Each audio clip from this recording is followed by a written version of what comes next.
দেখো আজকে তো সংবিধানের ফার্স্ট চ্যাপ্টার আমরা আলোচনা করব, পলিটির প্রথম চ্যাপ্টার, এবং এমন করে পড়বো এটা হচ্ছে আপার প্রাইমারির জন্য সুইটেবল। ঠিক আছে? ক্লিয়ার? আচ্ছা, দেখো সবাই আগে জয়েন করে নিক আস্তে আস্তে। সবাইকে গুড ইভিনিং অ্যান্ড ওয়েলকাম।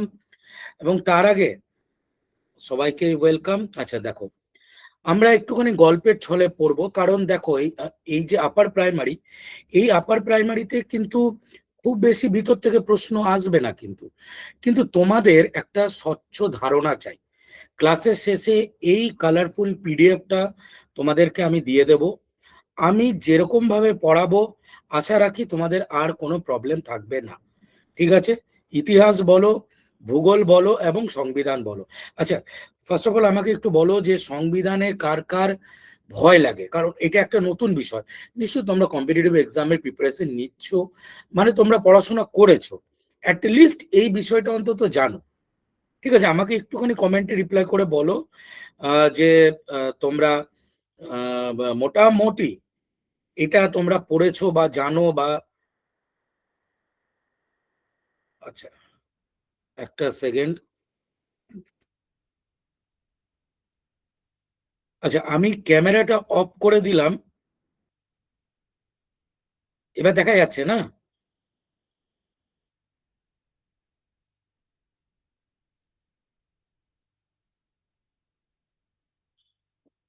হ্যাঁ, ঠিক আছে। ওকে, ভেরি গুড। আচ্ছা, চলো আমরা মোটামুটি সবাই চলে এসছে, এবার চলো স্টার্ট করছি। ঠিক আছে, স্টার্ট করি। Yes or no? দেখো, তোমাদের প্রথমে একটা কথা আমি তোমাদের বলতে চাই, যেটা হচ্ছে যে এই যে প্রথম চ্যাপ্টারটা, ফার্স্ট চ্যাপ্টার সংবিধানের, এটা একটা ফাউন্ডেশন তৈরি করার জন্য বেস্ট। ঠিক আছে, ফাউন্ডেশন। এবার কেন ফাউন্ডেশন আমি বললাম, ওকে চলো চলো স্টার্ট করছি। ঠিক আছে, এবং যারা একটু পরে আসবে তারা তো দেখতেই পাবে। ওকে চলো স্টার্ট করে দিচ্ছি আজকের ক্লাস। প্রথম কথা, আমি একটা গল্প বলি, আগে চুপচাপ একটা গল্প শোনো। গল্প হচ্ছে সংবিধান মানেটা কি। বা আমি যদি তোমাকে এক কথায় বলি, যে ধরো আমি তোমাকে বললাম যে তোমাকে কম্পিটিটিভ এক্সামের প্রিপারেশন নিতে হবে, তুমি কি করবে? আমি বললাম যে তোমরা সকালবেলা উঠে 9টার সময় তোমরা ইতিহাস পড়ো। ঠিক আছে, ওকে। নেক্সট আমি বললাম যে দুপুর বেলায় তোমরা একটুখানি মক টেস্ট দাও, তুমি দিলে। ঠিক আছে, তারপরে বললাম যে একটুখানি রেস্ট করো দুপুর বেলাতে, তাই করলে। এবং বিকেল বেলাতে একটুখানি এক্সারসাইজ করলে। ঠিক আছে, করার পরে এবারে মনে হলো যে আমি রাতের বেলায় আমরা পড়বো হচ্ছে পলিটি। ঠিক আছে, পলিটি পড়লে। সো এইবারে আমি দেখো কি, আমি তোমাকে চালনা করছি, তাই না? আমি এই জিনিসগুলো দিয়ে তোমাকে চালনা করছি। সিমিলারলি আমাদের দেশকেও তো চালনা করতে হবে। কি দিয়ে করব? কিছু নিয়ম আছে, তাই না? নিয়ম যদি না আমরা মানি, তাহলে আমরা কি করব? আমরা তো তাহলে ঠিক মতো চলতেই পারবো না। একটা জিনিস ভালো করে মাথায় রাখো, যে ইউরোপ থেকে সবাই এসেছিল। কে কে এসেছিল? সবার আগে পর্তুগিজরা এসেছিল। পর্তুগিজ, ওকে। কি করতে এসেছিল? বাণিজ্য করতে এসেছিল, বিজনেস করতে এসেছিল। এরপরে আমরা দেখলাম যে পর্তুগিজদের দেখতে দেখতে সবাই এলো। পর্তুগিজরা এলো, ডাচরা এলো। ডাচ মানে কি? ওলন্দাজ। কি করতে এসেছিল? বিজনেস করতে এসেছিল। এরপরে ব্রিটিশরা আসবে বিজনেস করতে। কিন্তু আস্তে আস্তে ব্রিটিশরা কি করলো? এই বিজনেস করা থেকে সরে গেল। ওকে, প্রথমে ভারতবর্ষে এসেছিল পুরোপুরি বিজনেস করতে, এবং পরের দিকে আমরা দেখছি ব্রিটিশরা কি করবে? ব্রিটিশরা শাসন করবে। এবং শাসন করতে গেলে কি দরকার? কিছু নিয়ম কানুন দরকার, এবং সেই নিয়ম কানুনগুলো আস্তে আস্তে তৈরি হবে। ওকে, বা আমরা যদি বলি অ্যাক্ট, অ্যাক্ট কিছু তৈরি হবে। ক্লিয়ার? আচ্ছা, এবারে একটা ছোট্ট ঘটনা আমি তোমাদেরকে বলি। আচ্ছা, তোমরা সবাই জানো যে 1600-তে একটি কোম্পানি তৈরি হয়েছিল। আচ্ছা, আমি কি আমাকে শো করব? একটুখানি আমাকে একটু রিপ্লাই করে বলো যে ক্যামেরাটা কি, আমি কি আমাকে দেখাবো, না পুরোপুরি স্ক্রিন দেখলেই হবে? একটুখানি বলো তো বাবা। দেখানোর দরকার আছে? দেখানোর দরকার নেই না? আচ্ছা, ঠিক আছে, চলো এবার গল্পটা মন দিয়ে শোনো। আচ্ছা, 1600-তে আমরা দেখছি একটি কোম্পানি তৈরি হলো। কোম্পানিটার নাম কি? East India Company. ওকে? এবং এদের মেন উদ্দেশ্য কি ছিল? এদের মেন উদ্দেশ্য ছিল যে আমরা ভারতবর্ষে গিয়ে বিজনেস করব। কিন্তু বাবা একদিনে কি বিজনেস করতে পেরেছিল? না, তারও ইতিহাস আছে। আমরা দেখেছিলাম যে ভারতবর্ষে সবার প্রথম ফার্স্ট ব্রিটিশার একজন এসেছিল। কি নাম? পরীক্ষায় 1000 বার দেবে এবং ইম্পর্টেন্ট, ভদ্রলোকের নাম 1585। আমি জানি তোমাদের মাইন্ডে চলে এসছে। নাম কি? নাম হচ্ছে রাল্ফ ফিচ। ওকে, রাল্ফ ফিচ। এবং উনি কার আমলে এসেছিল? সবাই তোমরা জানো যে স্যার আকবরের আমলে এলেন। কি? রাল্ফ ফিচ। এবারে এলেন তো আমি বুঝলাম, কিন্তু কোম্পানি তো তৈরি হয়নি। কোম্পানিটা তৈরি হলো হচ্ছে 1600-তে, ইস্ট ইন্ডিয়া কোম্পানি। এরপরে ভারতবর্ষে কে এসেছিল? আবার ইম্পর্টেন্ট প্রশ্ন, পরীক্ষায় দেবে। কি বলবে? বলবে ক্যাপ্টেন উইলিয়াম হকিন্স। ওকে, ক্যাপ্টেন উইলিয়াম হকিন্স। তারপরে কে এলো? তারপরে এলো হচ্ছে থমাস রো। ঠিক আছে, আমরা বুঝতে পারলাম। এবং প্রথম ফ্যাক্টরি 1608-এ হলো, এটাও আমরা বুঝতে পারলাম। এবারে একটা জিনিস দেখো, ব্রিটিশরা 1773 থেকে 1858 অব্দি ভারতবর্ষে কি করবে? ভারতবর্ষে বিজনেসও করবে, ভারতবর্ষের শাসনও করবে। Am I clear or not? এই সময়টাকে বলা হয় কোম্পানি রুল। কোম্পানি মানে হচ্ছে ইস্ট ইন্ডিয়া কোম্পানি। তাহলে যদি আমাকে পরীক্ষার খাতায় প্রশ্ন দেয় যে কোম্পানি রুলের সময়টা কি, আমরা বলবো 73 থেকে 58। এই অবধি কার কার ক্লিয়ার হয়েছে কি হয়নি? আগে বলো যে হ্যাঁ স্যার আমরা এই অবধি বুঝে গেছি, বা আমরা জানি, বা কোনো প্রবলেম নেই। আমাকে একটুখানি বলো যে হ্যাঁ স্যার এই অবধি বুঝেছি।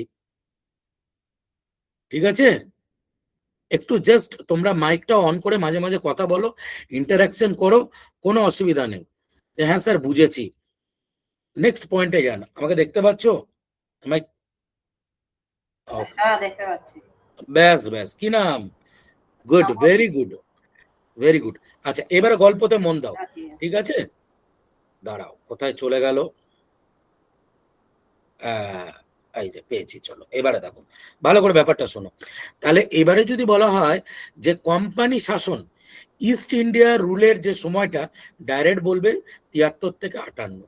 আচ্ছা, এবার তোমাদের মাথায় কিছু আইডিয়া নিশ্চয়ই আসবে যে স্যার শাসন কিভাবে হতে পারে, কিভাবে হবে? আমি তোমাকে মুখে বললাম যে বাবা সকালবেলা উঠে তুমি হিস্ট্রি পড়বে, এটা কি করলাম? তোমাকে আমি শাসন করলাম, তাই না? তোমাকে হিস্ট্রি পড়তেই হবে। ওকে, মুখে মুখে বললাম। এবার আমি তোমাকে ফোন নিলাম, ফোনে টেক্সট করলাম, টেক্সট করে পাঠালাম যে বাবা সকালবেলা থেকে তোমাকে হিস্ট্রি পড়তেই হবে। এটা কি করলাম? এটা আমি রিটেন করে দিলাম, রিটেন। ওকে, লিখে পাঠালাম। সো আমরা বলবো অ্যাক্ট। তো ভার্বালিও হবে এবং আমরা অ্যাক্টও কিছু পাবো, অ্যাক্টের মাধ্যমে। এই অবধি ক্লিয়ার আমরা বুঝেছি? Yes or no?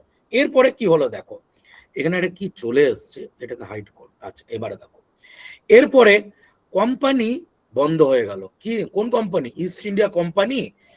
East India company পুরোপুরি ভাবে বন্ধ হয়ে গেল। এবারে দেখো, তাহলে কোম্পানি কি করছে? মানে বিজনেস করা বন্ধ হয়ে গেল। তাহলে স্যার এবার কোম্পানিটা কি করবে ভারতবর্ষে? কি আর করবে? শাসনই করবে। ঠিক আছে, তাহলে 1858 সালে ইস্ট ইন্ডিয়া কোম্পানি পুরোপুরি বন্ধ হলো এবং 47 অব্দি এই যে সময়টা, এই সময়টাকে বলা হয় ক্রাউন রুল। তাহলে কোম্পানি রুল, ক্রাউন রুল বুঝেছি কি বুঝিনি? স্যার আমরা বুঝেছি। Yes or no? এই অবধি বলো, তারপরে আমরা পরের ইসে যাব। ক্লিয়ার? একটুখানি তোমরা মাইক অন করে বলো যে ইয়েস, সব ঠিক আছে, ক্লিয়ার আইডিয়া পেয়েছি। এবার পরের ধাপে আমরা যাই। এবারে দেখো, গল্পের শুরুতেই তোমাদেরকে বললাম যে ইস্ট ইন্ডিয়া কোম্পানি 1600-তে তৈরি হলো। কোম্পানিটা তৈরি হলো 1600-তে এবং ভারতবর্ষের মধ্যে সবার প্রথম যিনি এসেছিলেন, ওনার নাম ছিল হচ্ছে রাল্ফ, রাল্ফ ফিচ, FITCH। উনি কবে এসেছিলেন ভারতবর্ষে? 1585 সালে। কার আমলে এসেছিলেন? আকবর।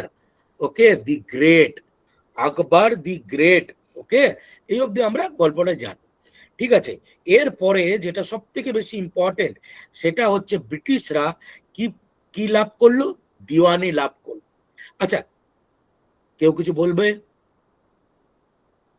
কেউ কিছু বলছো? একটুখানি আমাকে বলো যে হ্যাঁ স্যার বুঝতে পারছি। আচ্ছা, 1764 সালে দিওয়ানি মানে কি? দিওয়ানি মানে হচ্ছে রাইট, যে ওই জায়গাটা তোমার, এই জায়গাটা আমার, তুমি এই জায়গাটা নাও, তুমি এই জায়গাতে কর আদায় করো, বা তুমি এই জায়গাতে যা খুশি করো।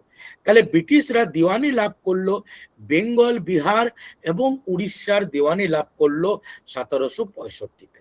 ঠিক আছে, এই অবধি আমরা ক্লিয়ার বুঝতে পেরেছি। নেক্সট, এরপরে ব্রিটিশদের একটা নতুন জিনিস এলো, এর আগে এই জিনিসটা আসেনি। কি এলো স্যার? স্যার স্যার ব্যাপারটা তো ইন্টারেস্টিং। একটা নতুন জিনিস এলো মানে ব্রিটিশদের প্রথম অ্যাক্ট এলো। অ্যাক্ট মানে কি? অ্যাক্ট মানে আমরা হিন্দিতে বলতে পারি, ইংলিশে বলো ল বলতে পারো, কানুন বলতে পারো, ইনস্ট্রাকশন বলতে পারো। ক্লিয়ার? আচ্ছা, কি ল এলো প্রথম? Regulating act. বাংলায় বললে বলা হচ্ছে নিয়ন্ত্রণকারী আইন। শুনেই কিরকম বুঝতে পারছি যে নিয়ন্ত্রণ হবে। এবার কি নিয়ন্ত্রণ হবে, কাকে নিয়ন্ত্রণ করবে, কি কি চেঞ্জ হবে, এইটুকুনি পরীক্ষায় আমাকে পড়ে যেতে হবে। Yes or no?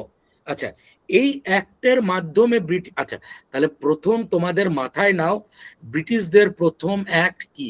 ডাইরেক্ট আমরা বলবো স্যার রেগুলেটিং অ্যাক্ট। ক্লিয়ার? আচ্ছা, এই অ্যাক্টের মাধ্যমে কি কি হয়েছিল? নিয়ন্ত্রণকারীর অ্যাক্টের মাধ্যমে প্রথম যে জিনিসটা হলো ফার্স্ট, সেটা হচ্ছে ডেজিগনেশনকে চেঞ্জ করলাম। স্যার ডেজিগনেশন মানে পদ তো ছিল, আবার কি পদ চেঞ্জ হলো? এবার এই জায়গাটা ভালো করে একটু বোঝো, এই জায়গা থেকে 1 নাম্বার রয়েছে, ব্যাপারটা ক্লিয়ার করে বোঝো।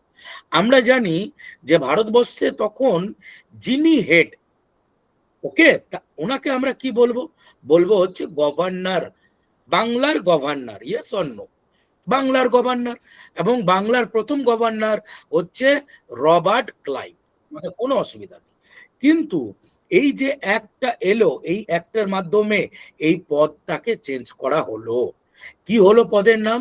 Governor general of Bengal. ঠিক আছে? এবং প্রথম governor general of Bengal lord Warren Hastings. এই অবধি ক্লিয়ার কি ক্লিয়ার নয়? তাহলে এইটুকুনি জায়গা থেকে যা যা প্রশ্ন আসবে, দেখো 4টে প্রশ্ন ঘুরছে এখানে। এখানে 4টে প্রশ্ন কি কি স্যার বলুন তো দেখি? 4টে প্রশ্ন হচ্ছে যে ব্রিটিশদের প্রথম অ্যাক্টের নাম কি? ব্রিটিশদের প্রথম অ্যাক্ট ছিল হচ্ছে রেগুলেটিং অ্যাক্ট, বাংলায় বললে বলবে নিয়ন্ত্রণকারী act. Am I clear? Next, আচ্ছা, এবারে তোমাকে পরীক্ষায় যদি প্রশ্ন দেয় যে গভর্নর জেনারেল অফ বেঙ্গল কোন অ্যাক্টের মাধ্যমে হয়েছিল? Regulating act. এবং প্রথম governor general Warren Hastings. Clear? Next, এরপরে কি এলো দেখো, এই অ্যাক্টের মাধ্যমে আরো দুটো জিনিস হয়েছিল। কি কি হলো? প্রথম সুপ্রিম কোর্ট খোলা হলো এই অ্যাক্টের মাধ্যমে। কোথায়? কলকাতায়। 1774 সালে কলকাতাতে প্রথম খুললাম। এবং প্রথম বিচারপতি নাম কি ভদ্রলোকের? Sir Elijah Impey. এই অবধি ক্লিয়ার কি ক্লিয়ার নয়? আমাকে বলো যে হ্যাঁ স্যার এই অবধি আমরা বুঝে গেছি। নেক্সট, মজা লাগছে? একটু গল্প করি নাকি? একটু গল্প করি। আচ্ছা, বাকি সবাই শর্মিষ্ঠা, জয়দীপ, সবাই বুঝতে পেরেছো এই অবধি? বলো যে হ্যাঁ স্যার এই অবধি জলের মতন clear. Okay, very good, very good, very good. Joydeep, বাকি সবাই যারা রয়েছে, আচ্ছা চলো এরপরের পরের ধাপে আমরা এগোই। খুব ভালো, চলো।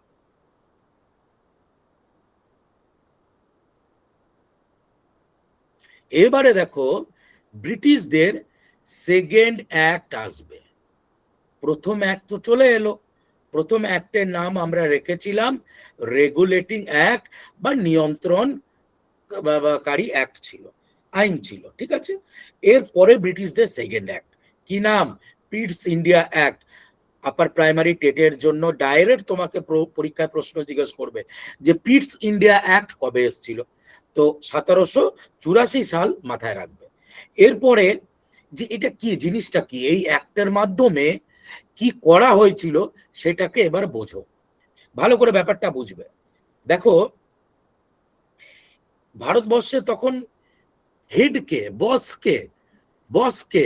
বস হচ্ছে ইস্ট ইন্ডিয়া কোম্পানি, তাই না? বস ইস্ট ইন্ডিয়া কোম্পানি মানে হেড।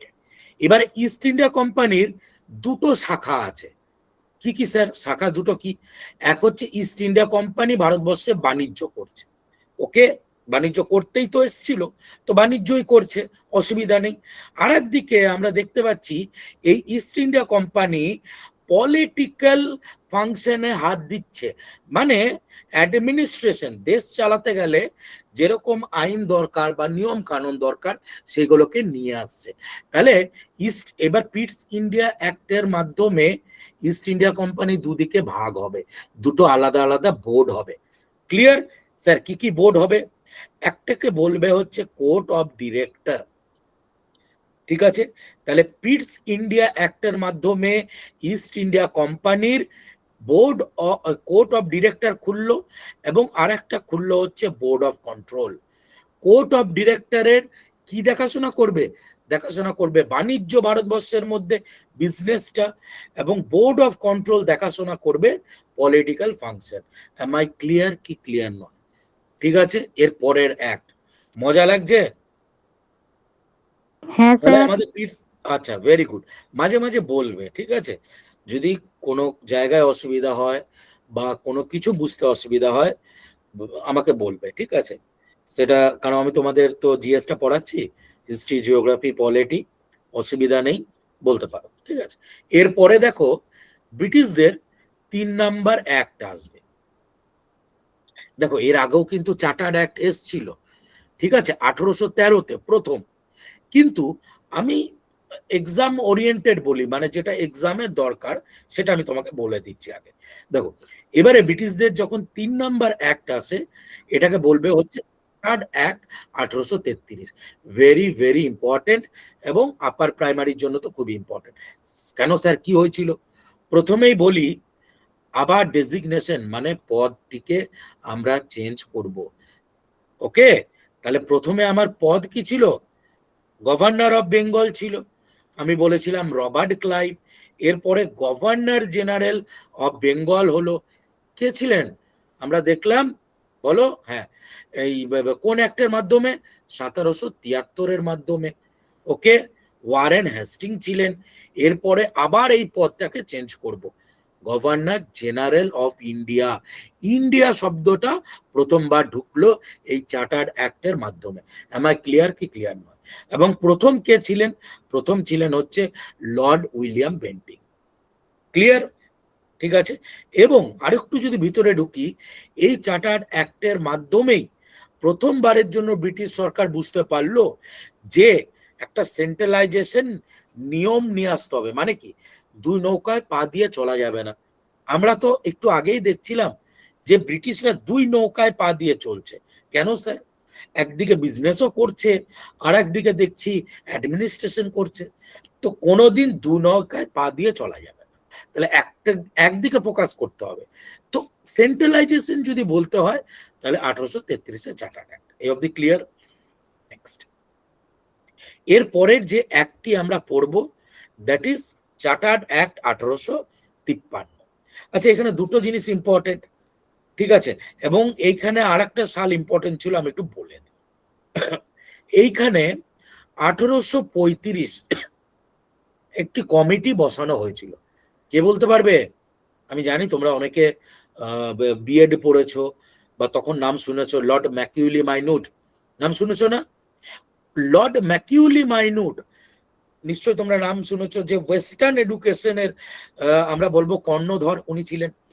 এবং 1835 সালে ম্যাকিউলি মাইনুটের আন্ডারে আমাদের ভাষাটাকে ইংরেজি করা হলো। স্যার আগে ভাষা কি ছিল তাহলে? অফিসিয়াল যে ল্যাঙ্গুয়েজ, সেই অফিসিয়াল ল্যাঙ্গুয়েজ ছিল পার্সি ভাষা।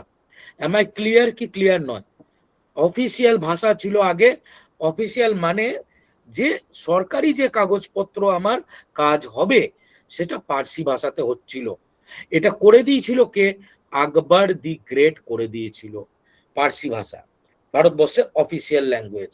এবং 1835 সালে এই পার্সি ভাষাকে চেঞ্জ করে আমরা করলাম কি ইংরেজি ভাষা ম্যাকুইলি মাইনটের আন্ডারে, এবং লর্ড উইলিয়াম বেন্টিং তখন আমাদের গভর্নর জেনারেল। ঠিক আছে, এক্সট্রা ইনফরমেশনটা রাখো। এবারে দেখো 1833, প্রথমেই যেটা ইম্পর্টেন্ট, সিভিল সার্ভিস খোলা হলো এবং সেটা সবার জন্য খোলা হলো, আগে ছিল না ভারতীয়র জন্য। তাহলে ওপেন কম্পিটিটিভনেস মানে যেটা সিভিল সার্ভিস ওটা খোলা হলো, এবং প্রথম সিভিল সার্ভেন্ট সবাই তোমরা জানো যে সত্যেন্দ্র প্রসাদ লর্ড সত্যেন্দ্রনাথ ঠাকুরজি, এটা মাথায় রাখবে, অনেক সময় আসে। ঠিক আছে, নেক্সট। এরপরে very very important, very very important যে অ্যাক্ট, এটিকে বলা হয় গভর্নমেন্ট অফ ইন্ডিয়া অ্যাক্ট 1858। কেন স্যার? মহাবিদ্রোহ তো হয়ে গেল 58-তে, এরপরেই ব্রিটিশরা কি করবে, একটা অ্যাক্ট নিয়ে আসবে। ঠিক আছে, 1858 অ্যাক্ট। এই অ্যাক্টের মাধ্যমে ইস্ট ইন্ডিয়া কোম্পানি যেটা ছিল এটা বন্ধ। ঠিক আছে, মানে কোম্পানি আর শাসন করবে না, কিন্তু ব্রিটিশ তো রয়েছে, তাহলে শাসনটা কে করবে? তখন ভারতবর্ষের শাসন করছে ক্রাউন রুল বলা হয়। কেউ কিছু বলছো? একটুখানি কমেন্ট। ক্লিয়ার? ক্লিয়ার আছে? হ্যাঁ স্যার, ক্লিয়ার আছে। আচ্ছা আচ্ছা, ভেরি গুড। বাকি সবার? হ্যাঁ স্যার, ক্লিয়ার আছে। ওকে, ভেরি গুড। আচ্ছা, আপাতত যেটুকুনি পড়লাম সেখান থেকে কিরকম প্রশ্ন আসে আমরা একটু চট করে দেখে নেই। আচ্ছা, তোমরা কি এই স্লাইডটা দেখতে পাচ্ছ? হ্যাঁ স্যার, পাচ্ছি। এই স্লাইডটা আচ্ছা আচ্ছা, দেখো এইখানে যেটুকুনি পড়লে, এইখানে যেরকম প্রশ্ন আমাদের আপারের জন্য আসতে পারে, প্রশ্নটা পড়ো, উত্তর দাও, সবাই মুখেই উত্তর দাও, কোনো অসুবিধা নেই। দেখো এখানে কি বলেছে, বাংলার প্রথম গভর্নর জেনারেল কে ছিলেন? যেটুকুনি আমরা লর্ড পড়লাম, ক্যানিং। সবাই মুখেই উত্তর দাও। হ্যাঁ বলো। Lord Canning. Lord Warren Canning Hastings. বলছে। Warren Hastings. Warren Hastings. দেখো আমি যেটুকুনি পড়লাম, আমি কি বললাম, আমি বলেছিলাম যে first governor general of Bengal, তাহলে কে? WH। ঠিক আছে, কিচ্ছু মনে রাখতে হবে না, কারোর নাম মাথায় রাখতে হবে না, জাস্ট WH। কে WH মানে? WH মানেটা কি? দেখো কবে এলো একটি ওয়ারেন হেস্টিং, WH মানে ওয়ারেন হেস্টিং, কবে এলো? এখানে আবার আমি বলছি এটা কিন্তু আপারের প্রশ্ন। ঠিক আছে, এবার এই জায়গাটা যারা ভুল করলে ভালো করে বোঝো, কোনো যতবার বুঝতে পারবো না আমি বলবো, বাংলাতে প্রথম যে পদটা ছিল, মানে যে ডেজিগনেশনটা ছিল, সেটা হচ্ছে গভর্নর অফ বেঙ্গল। ঠিক আছে, গভর্নর অফ বেঙ্গল। ঠিক আছে, এইখানে এই শব্দটিকে নিয়ে আসা হলো, পরের গভর্নর জেনারেল শব্দটিকে নিয়ে আসা হলো। জেনারেল যখনই তুমি পাবে তুমি বলবে ওয়ারেন হেস্টিং। কোন অ্যাক্টের মাধ্যমে? 1773-তে। আর ভুল হবে না কারোর? ঠিক আছে, চলো এর পরের প্রশ্নটা দেখে নাও, যেটুকুনি পড়লে। এটা আমি এখনো বলিনি। আচ্ছা, এখানে কি বলেছে পড়ো, কোন আইনের মাধ্যমে ভারতের গভর্নর জেনারেলকে ভাইসরয় উপাধি দেওয়া হয়? একদম বেসিক অপশন প্রশ্ন। B sir. হ্যাঁ, D. Option B. Option B, very good. হুম, বাকিরা দেখো এখানে কি বলেছে, গভর্নর জেনারেল অফ ইন্ডিয়া থেকে চেঞ্জ করে ভাইসরয় করা হলো। ভাইসরয় করলো কোন অ্যাক্টে? এই বলছিলাম government of India act 1858। East India Company বন্ধ হয়ে গেল, তালা পড়ে গেল, এবং ভারতবর্ষে শাসন করছিল একদম ব্রিটেন থেকে ডাইরেক্ট, এবং নতুন একটি পোস্ট হলো ভাইসরয়, এবং প্রথম ভাইসরয়ের নাম কি? Lord LC, Lord Canning. ঠিক আছে, আচ্ছা চলো পরের প্রশ্ন দেখো। গুড, ভেরি গুড, একদম পারবে সবাই, চটপট বলো। সুপ্রিম কোর্ট কবে স্ট্যাবলিশড হলো কলকাতাতে? কোন অ্যাক্টের মাধ্যমে বলেছে? কলকাতায় sir option B. Option B Option sir, D. B B B B B sir. B, B. বাকিরা কোথায়? আচ্ছা, এবারে দেখো, এইখানে তো একদম ঠিক বলেছো উত্তর। অপশন বি মাথায় রাখবে, কলকাতা 74-এ। কিন্তু বাই হুইচ অ্যাক্ট যদি বলতো, বাই হুইচ অ্যাক্ট মানে কোন আইনের দ্বারা, তখন সবাই জানো বেসিক জিনিস, 1773 রেগুলেটিং অ্যাক্ট। ক্লিয়ার? 17। এবং প্রথম বিচারপতি এলিজা এমপে, ইআই, এলিজা এমপে। ক্লিয়ার? আচ্ছা, নেক্সট চলে আসো, পরের প্রশ্ন দেখো। আচ্ছা, এগুলো এখনো পড়িনি, আবার পড়ি, দেন তারপরে আমরা এগোবো। আচ্ছা, আমরা যেখানে ছিলাম, আবার গল্পটা শোনো। দেখলাম 1858-এর যে অ্যাক্ট, এই অ্যাক্টকে বলা হয় গভর্নমেন্ট অফ ইন্ডিয়া অ্যাক্ট। ঠিক আছে? কেন গভর্নমেন্ট অফ ইন্ডিয়া অ্যাক্ট, বা এই অ্যাক্টের আরেকটা নাম আছে গুড গভর্নেন্স অ্যাক্ট। তখন ব্রিটিশ সরকার বলল যে এই অ্যাক্ট গুলো নিয়ে আসছি ভারতবর্ষের ভালোর জন্য। ঠিক আছে, খুব ভালো কথা, নিয়ে আসুক। ঠিক আছে, তো প্রথম 1858-র অ্যাক্টে ইস্ট ইন্ডিয়া কোম্পানি বন্ধ করলাম, এবং একটা নতুন পদ আমরা নিয়ে এলাম, ভাইস রয়, এবং প্রথম ভাইস রয় লর্ড ক্যানিং। ঠিক আছে, আর একটা ইনফরমেশন রাখো, কারণ এখানে প্রচুর জিনিস হয়েছিল, আমাদের আপার প্রাইমারিতে এর থেকে বেশি লাগবে না। স্যার, আর একটা কি এলো, আর একটা নতুন পদ হয়েছিল, যার নাম secretary of state. Secretary of state ইনি ডাইরেক্ট ব্রিটেন থেকে আসবে। আজকালকার দেখো, আমাদের আমাদের তো গভর্নর আছে না, এক একটা রাজ্যে তো রাজ্যপাল আছে, তো সিমিলার সেরকমই মনে করো, যে secretary of state direct Britain থেকে আসবে, এবং লর্ড ক্যানিংও ব্রিটেন থেকে পাঠানো হচ্ছে ওনার আন্ডারে, সেক্রেটারি অফ স্টেট। এই অবধি ক্লিয়ার? এর পরের অ্যাক্ট কি? এর পরের অ্যাক্ট আমরা বলবো ইন্ডিয়ান কাউন্সিল অ্যাক্ট 1861। ঠিক আছে, ভয়ের কোনো কারণ নেই, মেন পয়েন্ট গুলো মাথায় রাখো। এই অ্যাক্টের মাধ্যমে দুটো জিনিস, তিনটে জিনিস, এখানে আর একটা লেখা নেই, আমি বলছি, হয়েছিল। প্রথমে হচ্ছে পোর্টফোলিও সিস্টেম, এবং তার আগে আর একটা জিনিস মাথায় রাখবে, এই ইন্ডিয়ান কাউন্সিল অ্যাক্ট কার আমলে এলো? লর্ড ক্যানিং, তখনও লর্ড ক্যানিংই রয়েছে 1861-তে। স্যার, পোর্টফোলিও সিস্টেমটা কি জিনিস? পোর্টফোলিও মানে হচ্ছে অর্গানাইজ করা, মানে সাজানো, এক একটা ডিপার্টমেন্ট ওয়াইজ সমস্ত কিছু সাজানো।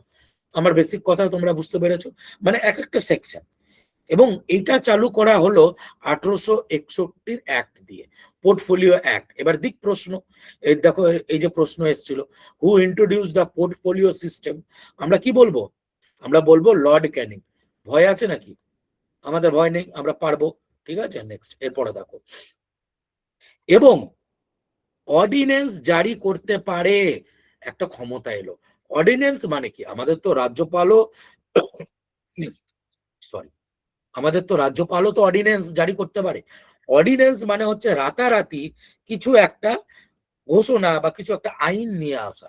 তখনও এটা চালু করা হলো 1861 অ্যাক্টে। স্যার, আর একটা কি জিনিস হয়েছিল বললেন? আর একটা হয়েছিল ইন্ডিয়ান হাইকোর্ট অ্যাক্ট এসছিল। ক্লিয়ার? ইন্ডিয়ান হাইকোর্ট অ্যাক্ট মানে প্রথম হাইকোর্ট চালু হলো এবার। ঠিক আছে, ক্লিয়ার? আচ্ছা, এরপরে দেখো ইন্ডিয়ান কাউন্সিল অ্যাক্ট, মাঝখানে আরেকটা এসছিল, তো আমরা ওইখানে যাব না, আমরা ডাইরেক্ট ইম্পর্টেন্ট চলে যাই, মল্লে মিন্টো রিফর্মে চলে যাই। 1909 সালে এলো মল্লে মিন্টো। আচ্ছা, এই মল্লে আলাদা, মিন্টো আলাদা, কিন্তু ঠিক আছে, দুজন আলাদা। এবং এখানে কমিউনাল ইলেকটোরেট ব্যবস্থা কিন্তু প্রথমবারের জন্য নিয়ে আসা হলো। মানে কি? মানে দেখো, আমরা তো এখন ভোট দেই, দুদিন পরে আমাদেরও ভোট আছে, তাই না? কত বছর বয়সে আমরা ভোট দেই, আগে কত বছর ছিল কেউ বলতে পারবে? এটা তো এই আমাদের গ্রুপ সি কজন দিয়েছো? সবাই দিয়েছিলে গ্রুপ সি? তোমরা গ্রুপ সিতে একটা প্রশ্ন ছিল না, যে মেয়েদের বিবাহের এজ নিয়ে একটা প্রশ্ন ছিল না? যাই হোক, এরকম ভোটিং এজ নিয়েও দেখবে আপার প্রাইমারিতে একটা প্রশ্ন চলে আসতেই পারে, তো তখন মাথায় স্টার্ট রাখবে। দেখো, এখন 18 বছর বয়স হলে আমরা ভোট দিই। আগে 18 কি ছিল? ইয়েস অর নো বলো। আচ্ছা, না স্যার, ছিল না। না স্যার, ছিল না। হ্যাঁ, এরকম ইন্টারাকশন করবে। তাহলে কি বলতো, তাহলে আমিও দুটো কথা আরো এক্সট্রা বলবো, ঠিক আছে? হ্যাঁ, তা কত ছিল তাহলে বলো? 21 অপশনে দিয়ে রাখবে, 21, 19, 21 21, 21 স্যার 21 একদম ভেরি স্যার গুড। এটা এটা আবার চলে আসতে পারে, মাথায় রাখবে। যাই হোক, এরপরে দেখো আর কি হলো। এবারে এই যে ভাইসরয় এক্সিকিউটিভ কাউন্সিল, স্যার এটা কি জিনিস? এইটা আমাদের একটু পিছনে যেতে হবে। ৭৩-এর অ্যাক্ট যখন এসছিল, মানে রেগুলেটিং অ্যাক্ট, আমরা দেখলাম যে এখানে তো আমাদের পোস্ট চেঞ্জ হলো এবং একটা বডি তৈরি হয়েছিল, ঠিক আছে? এইখানে এক্সিকিউটিভ কাউন্সিলটা তৈরি হয়েছিল। যদি দেবে না, এরকম প্রশ্ন দেবে না, এগুলো বিসিএস ও দিতে পারে বা অন্য এক্সামে, কিন্তু জেনে রাখো। তোমাকে যদি বলে এক্সিকিউটিভ মানেটা কি, এক্সিকিউটিভ ডব্লিউবিসিএস অফিসারের পাশে এক্সিকিউটিভ লেখা থাকে না, ইএক্সি। এক্সিকিউটিভ মানে হচ্ছে অ্যাডমিনিস্ট্রেশন, মানে এই যে অ্যাডমিনিস্ট্রেশন চালাতে গেলে যে সব আমার দরকার পড়বে, ঠিক আছে? তো প্রথম এই এক্সিকিউটিভ কাউন্সিল বডিটা তৈরি হয়েছিল রেগুলেটিং অ্যাক্টের মাধ্যমে, কিন্তু কোনো ভারতীয় ছিল না। তাহলে প্রথমবার ভারতীয় এসপি সিনহা, লর্ড সত্যেন্দ্র প্রসাদ সিনহা, এই প্রথমবার 1909-এ এই ভাইসরয় এক্সিকিউটিভ কাউন্সিলিং এ যোগ দিলেন। এই জায়গাটাতে প্রশ্ন আসে, মাথায় রাখবে, ঠিক আছে? নেক্সট, এরপরে যে একটাকে তোমরা পড়বে সেটা হচ্ছে মন্টেগে চেলসফোর্ড রিফর্ম, যেটাকে গভর্নমেন্ট অফ ইন্ডিয়া অ্যাক্ট 1919। আমি আবারও বলছি, কারণ যেহেতু আমি ইতিহাস পড়াবো এবং ভূগোল পড়াবো, 1919 মানে 1 নাম্বার পাবে। কেন স্যার? পাবেই পাবে। 1919 মানে কি, ইতিহাসে কি বলছে নিশ্চয় মনে পড়ছে, বলো। প্রথমেই তো আমার মাথায় আসছে জালিয়ানা বাগ ট্র্যাজেডি, তাই না? জালিয়ানা বাগ হত্যাকাণ্ড 1 নাম্বার আসবেই। এই জালিয়ানা বাগ হত্যাকাণ্ডে থেকে প্রশ্ন আসবেই। আমি যদি তোমাদের বলি যে সেই সময় কাইজারি ই হিন্দ মেডেল কে ত্যাগ করেছিলেন জালিয়ানা বাগ হত্যাকাণ্ডের প্রোটেস্টের জন্য, মনে পড়ছে? এবার কে? গান্ধীজি করেছিলেন। নাইটহুড আখ্যা কে ত্যাগ করেছিলেন? ডাইরেক্ট প্রশ্ন রবীন্দ্রনাথ এগুলো। হ্যাঁ, মহাত্মা গান্ধীজি। কিন্তু নাইটহুড আখ্যা মহাত্মা গান্ধীজি, সরি, রবীন্দ্রনাথ ঠাকুরকে কবে দেওয়া হয়েছিল? এটি আপারের প্রশ্ন। আমি যতগুলো 1919 কথা, হ্যাঁ বলো বলো বলো বলো, ঠিক বলছিল, বলো। 1919 উনি ত্যাগ করেছিলেন। গুড। 1919-এ আমরা দেখলাম রবীন্দ্রনাথ ঠাকুরজি ত্যাগ করলো, কিন্তু পেয়েছিল কবে? মাথায় রাখবে, আসবে 1915 সালে, ঠিক আছে? তো এগুলো খুব ইম্পর্টেন্ট। আর একটা জিনিস বলে দেই, 1919-এ যে জালিয়ানাবাগ হত্যাকাণ্ড হয়েছিল, তার জন্য একটা কমিশন বসানো হয়েছিল, কমিশন, ঠিক আছে? কারণ যেহেতু তোমরা আপারে পরীক্ষা দেবে, তোমাদের কনফিউজড করতে পারে। এই কমিশনটার নাম কি, তদন্ত করার জন্য একটা কমিশন বসানো হয়েছিল, ওর নাম ছিল হচ্ছে হান্টার কমিশন। স্যার কি হলো কেসটা? হান্টার কমিশন তো শিক্ষার জন্য ছিল, ইয়েস অর নো, তাই তো? শিক্ষার জন্য ছিল তো, প্রথম হান্টার কমিশন শিক্ষার জন্যই আমরা দেখেছিলাম। কিন্তু এইটা সেকেন্ড, এরও নাম হান্টার কমিশন। ক্লিয়ার? এই অব্দি আশা রাখি সব ক্লিয়ার। আচ্ছা, এবারে আমরা এর ভিতরে ঢুকি। মন্টেগে চেলসফোর্ড রিফর্ম 1919-এ এলো, এবং এখানে ডায়ার কি হলো? স্যার ডায়ার কি জিনিসটা কি? দুকক্ষ। এবারে আমাদের এখনো ডায়ার কি আছে? ডায়ার কি আছে? একটা লোকসভা, একটা রাজ্যসভা, ইয়েস অর নো? দুটো কক্ষ থাকবে, ইয়েস। এবং সেইখানে আমরা দেখলাম বাইক্যামেরালিজম, বাইক্যামেরালিজমটাকে ভাঙলে এখানে উভয় কক্ষ বা দুটো হাউস প্রথমবারের জন্য এলো এই অ্যাক্টের মাধ্যমে, ঠিক আছে? এই অবধি ক্লিয়ার? নেক্সট, এরপরে যে অ্যাক্ট, সেটা ভেরি ভেরি ইম্পর্টেন্ট। এটাকে বলা হয় government of India act, last government of India act 1935। এবং আমাদের সংবিধান তৈরি করার সময় ম্যাক্সিমাম জিনিস এই জায়গাটা থেকে নিয়েছি, 1935-এর অ্যাক্ট থেকে। ক্লিয়ার? আচ্ছা, এই অ্যাক্টের মাধ্যমে আমাদের আরো দুটো জিনিস তৈরি হয়েছিল 1935-এর সময়। আচ্ছা, এক সেকেন্ড একটু দাঁড়াও তো। হ্যাঁ, কি কি তৈরি হয়েছিল 1935-এ? এক হচ্ছে রিজার্ভ ব্যাংক অফ ইন্ডিয়া, পুরো ডাইরেক্ট মাথায় নাও। এন্ড আর একটা হচ্ছে federal court of India. Sir বুঝলাম, ফেডারেল কোর্টটা আবার কি জিনিস? ভালো করে বোঝো। সুপ্রিম কোর্ট কবে হয়েছিল? সবাই বললে যে স্যার প্রথমেই তো বললেন সুপ্রিম কোর্ট কলকাতাতে হলো, তাই না?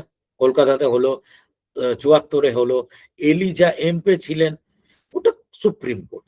এরপরে দেখো গভর্নমেন্ট অফ ইন্ডিয়া অ্যাক্টের মাধ্যমে আরেকটা ওই সেম জিনিসকেই নিয়ে আসা হলো, নাম দেওয়া হলো ফেডারেল কোর্ট। কিন্তু ফেডারেল কোর্ট কোথায় হয়েছিল কেউ বলতে পারবে? কলকাতাতে হয়নি। পরীক্ষায় প্রশ্ন আসে প্রচুরবার প্রশ্ন আসে, কেউ বলতে পারবে ফেডারেল কোর্ট কোথায় হয়েছিল? ফেডারেল কোর্ট দিল্লিতে হয়েছিল প্রথমবার, ঠিক আছে? নেক্সট, এবারে যেটুকুনি তোমরা পড়লে একটু অ্যাক্ট গুলো যেগুলো আসতে পারে সেগুলো একটু কুইকলি দেখে নাও। ৭৪ অ্যাক্ট থেকে প্রশ্ন আসতেই পারে। দুটো প্রশ্ন এখান থেকে কমন হয়। এক হচ্ছে সুপ্রিম কোর্ট কোন অ্যাক্টের মাধ্যমে, তোমরা বলবে যে ৭৩-এর অ্যাক্টে ৭৪-এ হলো, ঠিক আছে? Next, reserve bank of India থেকে প্রশ্ন আসতে পারে। ১৯৩৫ সালে হলো। রিজার্ভ ব্যাংক অফ ইন্ডিয়া কোন কমিশনের রেকমেন্ডেশনে কেউ বলতে পারবে? মাথায় রাখো, কমিশনের নাম হচ্ছে হিলটন ইয়ং কমিশন। কি বললাম? হিলটন ইয়ং কমিশন রেকমেন্ডেশন করেছিলেন যে রিজার্ভ ব্যাংক অফ ইন্ডিয়া দরকার। এবং তারপরেই ১৯৩৭ সালে আমরা দেখছি যে দিল্লিতে ফেডারেল কোর্ট। এবং স্বাধীনতার পরে দিল্লিতে এটাই সুপ্রিম কোর্ট হলো কবে? ২৪শে জানুয়ারি ১৯৫০। ক্লিয়ার কি ক্লিয়ার? এটাও কিন্তু পরীক্ষায় প্রশ্ন দেয় যে সুপ্রিম কোর্ট কবে থেকে চালু হলো। ইয়েস, তখন কে ছিলেন বিচারপতি? আমরা বলবো হীরালাল জে কানাইয়া, ঠিক আছে? নেক্সট, এরপরে চলে আসো। এবারে যেটুকুনি পড়লে কোশ্চেন অ্যান্সার করাবো এইটুকুনি থেকে। ক্লিয়ার? চলো দেখো, এবং সবাই মুখে উত্তর দেবে, এখানে লেখার তো কিছু নেই। এবং ভুল হোক ঠিক হোক ওগুলো পরের। কি আছে দেখো, দ্বৈত শাসন ব্যবস্থা মানে ডায়ার্কি কোন আইনের মাধ্যমে? বলো, বললাম তো একটু আগে, বলো কি মনে হচ্ছে? ডায়ার্কি ১৯১৯। বাকিরা দেখো, ডায়ার্কি মানে একটু আগে বললাম যে মন্টেগে চেলসফোর্ড রিফর্ম যদি বলতে হয়, ঠিক আছে? মন্টেগে চেলসফোর্ড, এটাকে সেকেন্ড গভর্নমেন্ট অফ ইন্ডিয়া অ্যাক্টও বলা হয়, মানে হচ্ছে ১৯১৯। ক্লিয়ার? নেক্সট, এরপরে চলে এসো, ভেরি ভেরি ইম্পর্টেন্ট। কি বলেছে? কোন আইনের মাধ্যমে খ্রিস্টান মিশনারি ভারতে ধর্ম প্রচারের অনুমতি দেওয়া হয়? ঠিক আছে, চটপট, ভুল হোক ঠিক হোক ডাজেন্ট ম্যাটার। কি মনে হচ্ছে? কনফিউজড কিছু? অনেকের মনে হচ্ছে যে স্যার এটা ১৮১৩ হতে পারে বা ৩৩ হতে পারে, তাই তো? কি কারোর কিছু মনে হচ্ছে না? এটা ১৩ রাখবে, ঠিক আছে? ১৩। এবং আরেকটা জিনিস এখানে তোমরা মাথায় রাখতে পারো যে চার্টার্ড অ্যাক্ট ১৮১৩ এটা প্রথম, এর পরেই ছিল হচ্ছে ৩৩। এবং এই ১৩ অ্যাক্টে ভারতবর্ষে ১,০০,০০০ টাকা অনুদান দেওয়া হয়েছিল। কিসের জন্য? এডুকেশনের জন্য। বাই দ্য ওয়ে, এডুকেশন কোন লিস্টের মধ্যে পড়ে আমাকে বলতে পারো? লিস্ট মানে কি? লিস্ট মানে হচ্ছে বিষয়, ঠিক আছে? একটু পরে যখন আরো পলিটির ভিতরে ঢুকবে তখন আরো বুঝতে পারবে কোন লিস্টের মধ্যে পড়ে। এটা আমি তোমাদের দিলাম, মাথায় রাখো, এখন অত ভাবার দরকার নেই। আচ্ছা, নেক্সট প্রশ্ন দেখো, ওয়াজ the first governor general of India? Lord যেটুকু ক্যানিং। হ্যাঁ, গভর্নর, হ্যাঁ ঠিক ঠিক, এখানে গভর্নর বেন্টিং জেনারেল, স্যার। হ্যাঁ ঠিক। বাকিরা কই? একজনেই উত্তর দিচ্ছ। আমি কি বলেছি? প্রথমে জিবি, গভর্নর অফ বেঙ্গল, ঠিক আছে? তারপরে GGB, governor general of Bengal, ঠিক আছে? কে? WH Warren Hastings. তারপরে কি? তারপরে এই আমাদের GGI, governor general of India, India পোস্টটা এলো, উইলিয়াম বেন্টিং, লর্ড উইলিয়াম। এরপরেই আসবে হচ্ছে আমাদের ভাইসরয়। ভাইসরয় কে? লর্ড ক্যানিং। ওকে, আর ভুল করবে না, এই জায়গাটা থেকে ১ নাম্বার পাবে, ঠিক আছে? চলো পরের প্রশ্ন দেখো। Yes, very good. কি বলেছে? কোন আইনের দ্বারা ইস্ট ইন্ডিয়া কোম্পানি বাণিজ্য অধিকার সম্পূর্ণ বিলুপ্ত করা হয়? মানে কি? মানে হচ্ছে অ্যাবলিস্ট করে দিল trade monopoly of east India company. এটা একটু ঘুরিয়ে কথা বলেছে, দেখি কজন পারো, কিন্তু এটা আমি আজ এই মাত্রই পড়িয়েছি। বলো ভারত শাসন আইন 1858। বাকিরা। ইয়েস, হ্যাঁ, ভেরি গুড। হ্যাঁ, ঠিক ঠিক ঠিক। এবারে কি, ট্রেড মনোপলি, একচেটিয়া যে বিজনেস করছিল সেটাকে বন্ধ করে দিল, মানেই তো ইস্ট ইন্ডিয়া কোম্পানি বন্ধ হয়ে গেল। এবারে আমার কথা হলো, এই ট্রেডটা দেখার জন্য, এই ট্রেড মানে কি, ইস্ট ইন্ডিয়া কোম্পানির বাণিজ্যটা দেখার জন্য একটা বোর্ড তৈরি করা হয়েছিল। সেই বোর্ডটা কোন অ্যাক্টে এবং কি নাম একটু আগেই বলেছিলাম, বোর্ড অফ কন্ট্রোল না কোর্ট অফ ডিরেক্টর। দেখো আপারে দেবে না এরকম প্রশ্ন, আপারে টু দা পয়েন্ট প্রশ্ন থাকবে, কিন্তু সোশ্যাল স্টাডির প্রশ্ন টু দা পয়েন্ট থাকবে। কিন্তু যদি তোমরা অন্য এক্সাম দাও বা মনে করো যে আমি জিজ্ঞেস করতেই পারে, ঠিক আছে, তো মনে করো যে পিটস ইন্ডিয়া অ্যাক্ট দেখলাম যে ইস্ট ইন্ডিয়া কোম্পানি দু রকম করে ভেঙে গেল, তাই না? একটা কোর্ট অফ ডিরেক্টর হলো যে বিজনেস এই আমাদের শাসন দেখছে, এবং বোর্ড অফ কন্ট্রোল মানে বি দিয়ে মনে রাখো, B for business, B for board, কি দেখবে আমাদের? আচ্ছা, আমি একটু ভুল বললাম, সিওডি মানে হচ্ছে কোর্ট অফ ডিরেক্টর দেখবে হচ্ছে বিজনেসটা, ঠিক আছে, এটা মাথায় রেখো। নেক্সট চলে এসো। আচ্ছা, ফাদার অফ কমিউনাল ইলেক্টোরেট একটু আগেই দেখলাম, কাকে বলা হয়?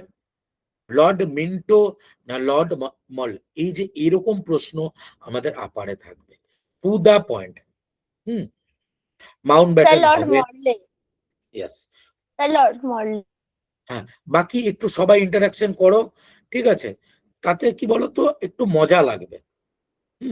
একটু মাথায় রাখো, 1909 সময় যখন আমাদের কি এলো, মরলে মিন্টো রিফর্ম, এবং লর্ড মিন্টোকেই বলা হচ্ছে father of communal electorate. Okay, next চলে আসো।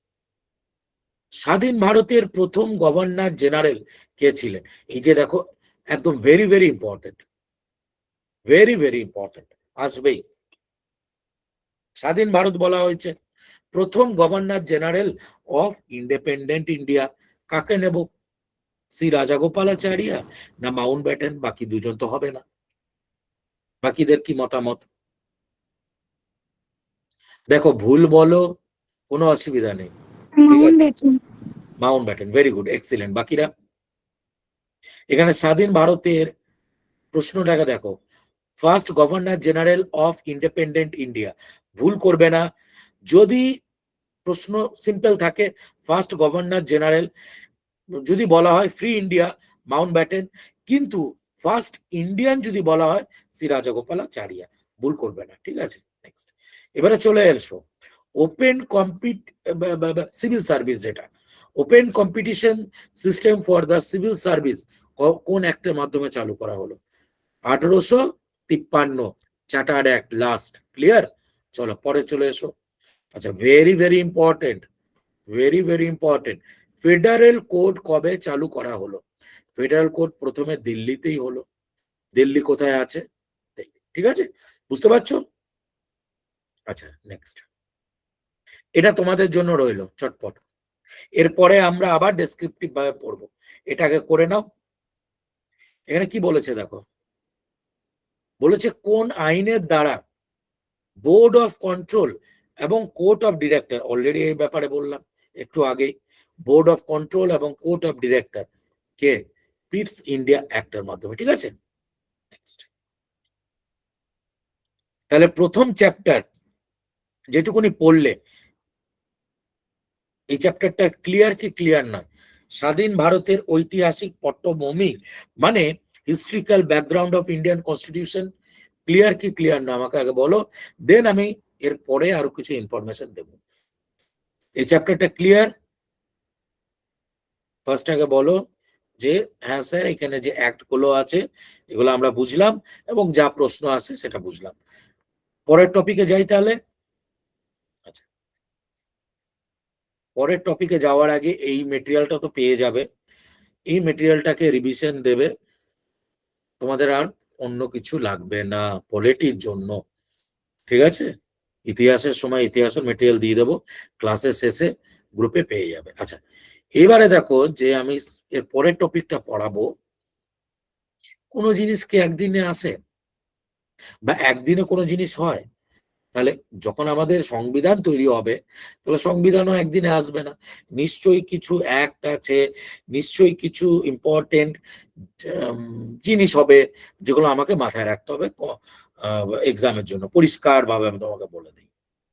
দেখো স্যার কিভাবে মাথায় রাখবো, প্রথম জিনিস 110% ইম্পর্টেন্ট, গণপরিষদ। আমরা সবাই জানি যে গণপরিষদে কি, গণপরিষদ হচ্ছে বডিটা, ওকে। এবং এই গণপরিষদের আন্ডারেই আমরা জানি যে বিভিন্ন ডিপার্টমেন্ট ছিল, যেরকম হচ্ছে কি ড্রাফটিং কমিটি, আরো বিভিন্ন কমিটি ছিল। এই গণপরিষদের সবার প্রথম আইডিয়া কে দিয়েছিল, মাথায় রাখো ভদ্রলোকের নাম এম.এন. রয়, মানবেন্দ্রনাথ রায়। তাহলে গণপরিষদের প্রথম আইডিয়া 1934 সালে এলো। এর আগেও ইতিহাস আছে, কিন্তু এখান থেকে আমরা আরম্ভ করি। ঠিক আছে, নেক্সট। এরপরে যে তখন ভারতবর্ষে একটা ভাবনা চিন্তা করা হলো যে আমাদের গণপরিষদ দরকার। অফিসিয়ালি ডিমান্ড কে করতে পারে তখন, একটু ভাবো। তখন তো একজনই অফিসিয়াল ডিমান্ড করতে পারে, কংগ্রেস ছাড়া তখন আর কেউ নেই। তাহলে অফিসিয়াল ডিমান্ড কংগ্রেস করলো 1935 সালে। কার কাছে করবে? ব্রিটিশ সরকারের কাছে করবে। কারণ আমরা জানি যে 1885-তে যখন কংগ্রেস হচ্ছে, কংগ্রেসের মেন ভূমিকা কি, যে সাধারণ যে মানুষ, মানে হচ্ছে আমরা ভারতবর্ষে যারা আমরা সেই সময় ছিলাম, এবার তাদের যে জিনিসটা লাগবে সেই জিনিসটা ব্রিটিশ সরকারের কাছে পৌঁছে দেওয়া। তার জন্য যখন কংগ্রেস তৈরি হয়েছিল, তখন কংগ্রেসকে বলা হয়েছিল 3P। এটা কি কেউ জানো? 3P মানে কি? প্রেজ, তোষামদ করা, পিটিশন দেওয়া, ঠিক আছে, ব্রিটিশ সরকারের কাছে পিটিশন দেওয়া, ক্লিয়ার, এবং প্রে করা, চাওয়া, 3P বলা হতো। তো যাই হোক, তাহলে অফিসিয়াল ভাবে ডিমান্ড করলো কংগ্রেস 1935-এ যে হ্যাঁ আমাদের গণপরিষদ লাগবে। এবার ব্রিটিশ সরকার তখন দেখলো যে দিতে তো হবে, কিন্তু একবারে হ্যাঁ বললে হবে না। ব্রিটিশ সরকার তখন বলল যে, তখন কি ওই বিশ্ব সেকেন্ড ওয়ার্ল্ড ওয়ার চলছে 1938-এ, 39-এ, সেই সময় অবস্থা খারাপ।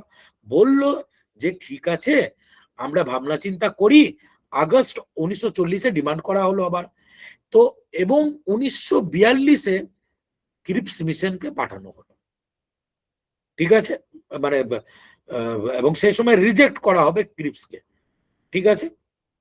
এরপরে আবার আসবে 1946-এ, ঠিক আছে, 3জন মেম্বারকে নিয়ে আসবে, ক্যাবিনেট মিশন প্ল্যান।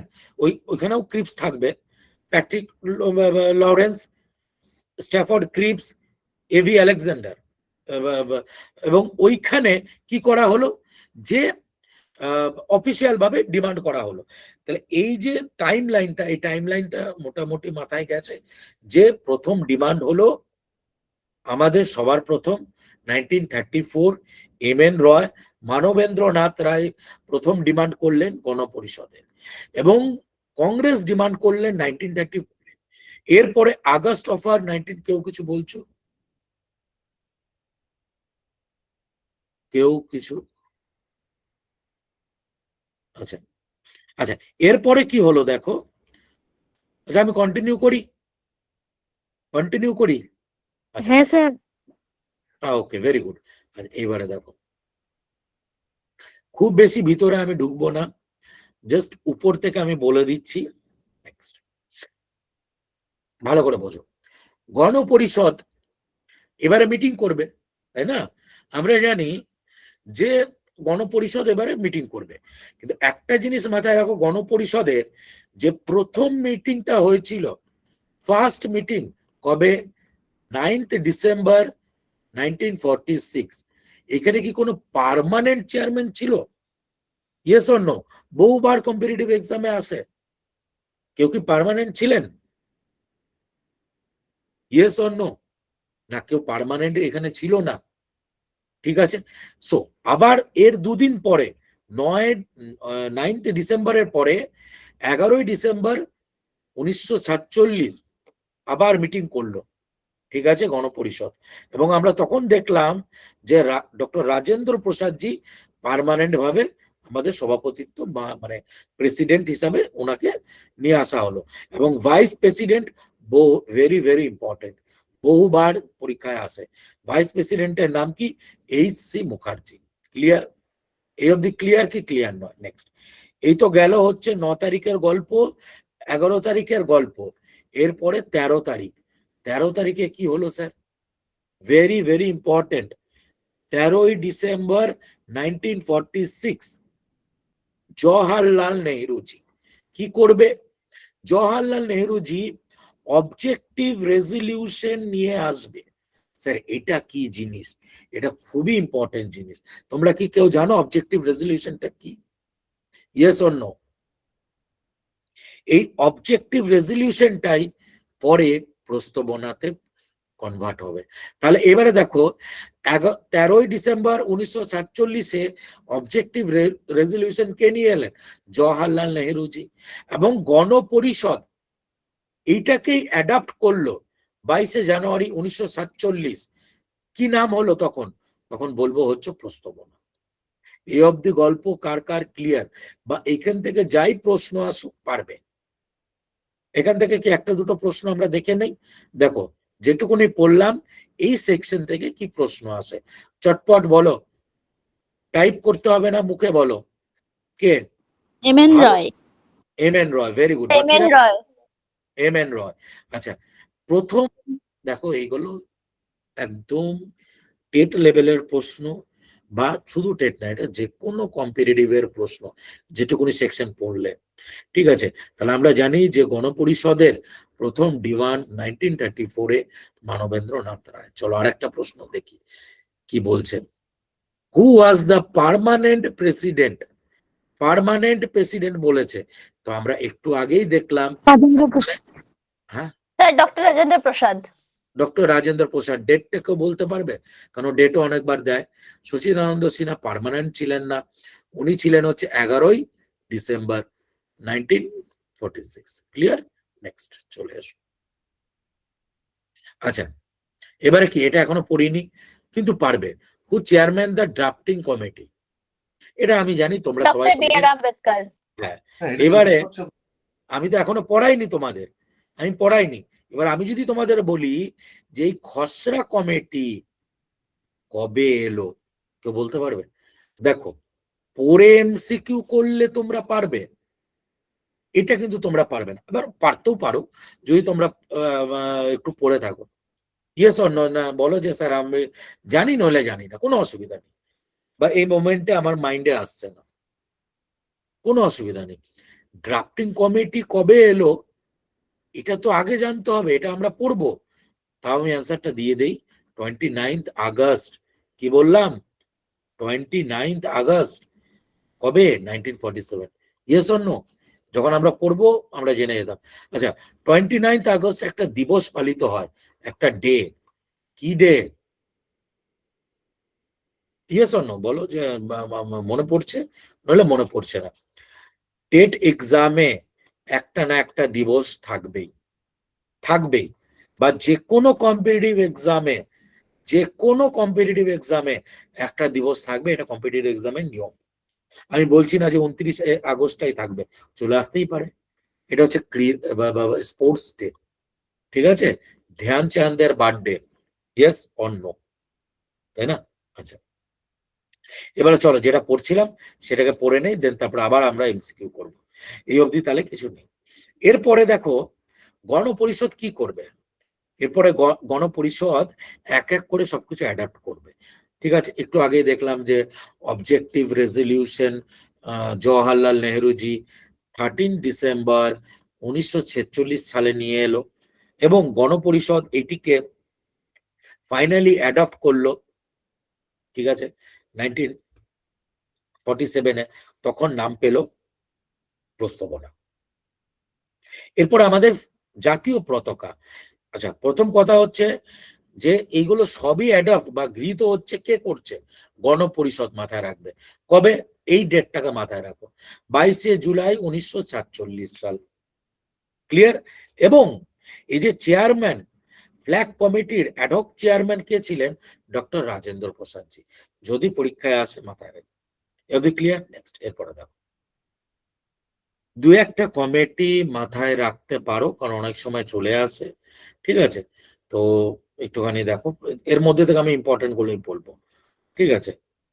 সব মাথা দরকার নেই।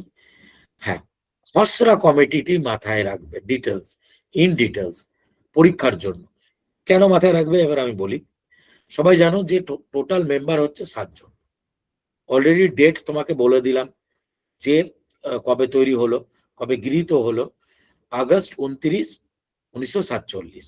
দুই একজনের নাম মাথায় রাখতে পারো, এন গোপাল স্বামী আয়েঙ্গার, ঠিক আছে, কৃষ্ণা স্বামী আইয়ার, কে এম মুন্সি, এনার নাম ভেরি ভেরি ইম্পর্টেন্ট, ঠিক আছে, মাথায় রাখতে পারো। ওকে, নেক্সট, আমাদের সংবিধান তৈরি করতে কত দিন লেগেছিল? কে তৈরি করছে? গণপরিষদ তৈরি করছে।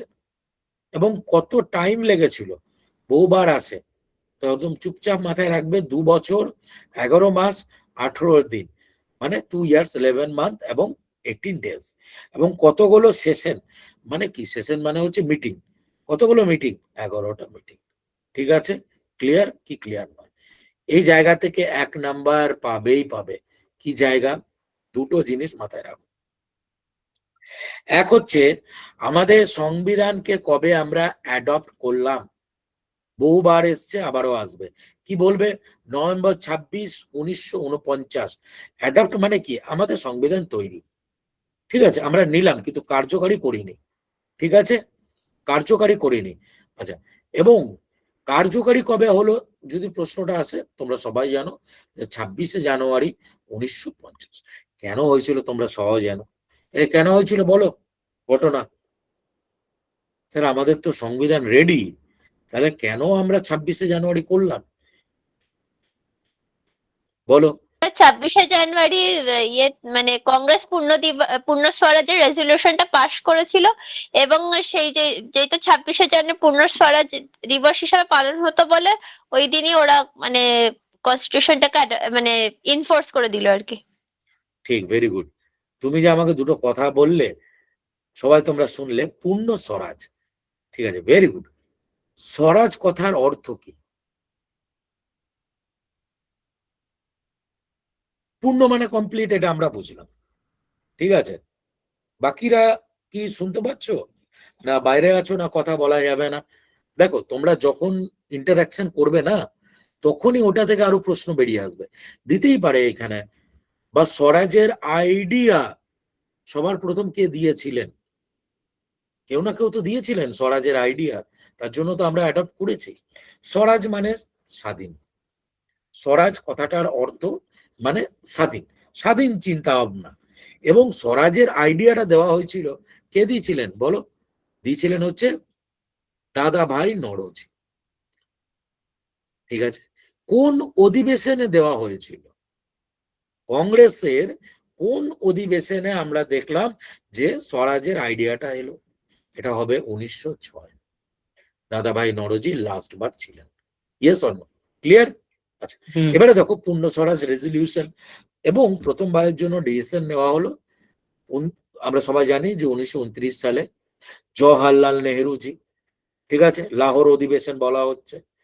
এবং প্রথমবার ফ্ল্যাগ হোস্ট করব আমরা ঠিক করলাম 1930-এ, 26শে জানুয়ারি গিয়ে প্রথমবার আমরা পতাকা উত্তোলন করলাম। সেই দিনটাকে মনে রাখার জন্যই আমরা, আমাদের যেহেতু সংবিধান রেডি হয়ে গেছিল, তবু আমরা 26শে জানুয়ারি 1950 চালু করলাম। জলের মতন ক্লিয়ার? আচ্ছা, এই জায়গাটাতে একটা ইনফরমেশন। আচ্ছা, ক্লাস ভালো লাগছে? বুঝতে পারছো? হ্যাঁ স্যার। স্যার স্যার আচ্ছা, একজনই কি দেখছো কথা কি? আচ্ছা, যাই হোক, আমি তোমাদের ইতিহাস এবং কি বলে ওটাকে, ভূগোল এবং সংবিধান আপারের জন্য ক্লাস নেব। এবং সবাইকে বলছি, ইউটিউবে ক্লাস হচ্ছে শুক্রবার দিন, মানে কালকে। স্যার আমরা তো পেড ব্যাচের স্টুডেন্ট, তো ইউটিউব কেন দেখবো? ইউটিউবটা তোমরা দেখতে পারো এই কারণে, কারণ ইউটিউবে আপার প্রাইমারির সোশ্যাল স্টাডির এমসিকিউ করাবো, তাতে তোমাদের এদিকে ডেসক্রিপটিভ হয়ে যাচ্ছে, ওইখানে মিক্স এমসিকিউ করে নিচ্ছ, মানে একটা সলিড প্রিপারেশন বাউন্ডারির মধ্যে থাকছে। ঠিক আছে, ওকে চলো। এবারে দেখো সংবিধান যেদিনকে কার্যকারী হয়েছিল, সংবিধানের মধ্যে কি কি ছিল। অবভিয়াসলি একটা প্রস্তাবনা, প্রিয়াম্বেল। ঠিক আছে, প্রিয়াম্বেলের আগের নাম অবজেক্টিভ রেজলিউশন বুঝলাম।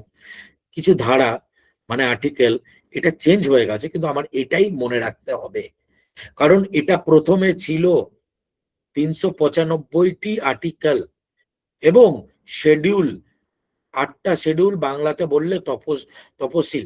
মানে এগুলো কি কেউ মানে আমি একটু ইজিলি বলে দেবো, এই জায়গাটা একটু ভালো করে আমি বলে দিচ্ছি, দেখো আমি ভেঙে বাচ্চাদের মতো বলে দিচ্ছি, দেখো ভালো লাগবে। আচ্ছা, এইগুলো মানেটা কি? শেডিউল মানে কি, আর্টিকেল মানে কি? না, আর্টিকেল মানে বুঝতে পারছো সবাই, ধারা। শেডিউল মানে চ্যাপ্টার, ঠিক আছে, চ্যাপ্টার, খণ্ড, এরকম। আচ্ছা, এখন শেডিউল কতগুলো? এখন 12টা শিডিউল আছে। ওই যে 4টে যে বেড়েছে, সেই 4টে কিন্তু মাথায় রাখতে হবে। স্যার কি কি বাড়লো বলুন তো একটু। 9 নাম্বার বেড়েছে, 10 নাম্বার বেড়েছে, 11 বেড়েছে এবং 12 বেড়েছে। এই 12টি থেকে প্রশ্ন আসতে পারে। 9 নাম্বারে কি স্যার, কে বলবে? 9 নাম্বার তপশিল মানে 9th শিডিউলে কি আছে, চটপট বলো। কেউ জানো? না জানলে না বলো যে স্যার মাইন্ডে আসছে না, কোনো অসুবিধা নেই। 10 নাম্বার বলো, না মাথায় এলে। 11 নাম্বার তো ভেরি ভেরি ইম্পর্টেন্ট, আমাদের গ্রুপ সিতে এসেছিল। কি আছে? পঞ্চায়েতি রাজ ব্যবস্থা আছে 11 নাম্বার শিডিউলে। 12 নাম্বার শিডিউলে কি আছে? মিউনিসিপ্যালিটি আছে। Abolition of জমিনদারি system 9 number schedule. 10 নাম্বারে অ্যান্টি ডিফেকশন ল, দলত্যাগ বিরোধী আইন কবে এলো? 52nd অ্যামেন্ডমেন্ট অ্যাক্টের মাধ্যমে। ক্লিয়ার? কি ক্লিয়ার? ওকে, নেক্সট। আচ্ছা, আমরা আগের স্লাইডে দেখলাম যে আমাদের সংবিধান অ্যাডপ্ট করা হলো, মানে হচ্ছে গৃহীত হলো, তাই না? এবারে কার্যকারী কবে থেকে হবে, কেম ইনটু ফোর্স, তাহলে মাথায় রাখবে, সরি, কেম ইনটু ফোর্স সবাই জানো যে 26শে জানুয়ারি। তাহলে আমাদের গণপরিষদের লাস্ট মিটিংটা কবে হয়েছে, তাই না? তার লাস্ট মিটিং জানুয়ারি 24, 1950-এ। ক্লিয়ার? আচ্ছা, কেন স্যার এটা আমি কেন জানবো?